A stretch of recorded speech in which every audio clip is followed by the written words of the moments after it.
भारत माता के, भारत माता के, भारत माता के।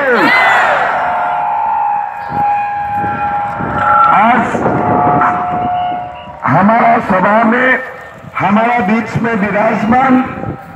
राज्यसभा का member of parliament Shri Biswajit Devwari ji, Assam प्रदेश बीजेपी का स्पोक्समैन श्री जयंत मौर्य देवरा जी, आरसी घाट केंद्र का बीजेपी आईपीएसटिक अलायंस का उम्मीदवार बसंत देववर्मा जी, हमारा स्टेट कमेटी का मेंबर मैडम मनोहर देववर्मा जी, देववर्मा महाशय, सुबोध देववर्मा जी, अमरेंद्र देववर्मा जी और सभा में उपस्थित माँ, पिता, भाइयों बहनों, जतनो हम जतनो कहम बातों थोड़ा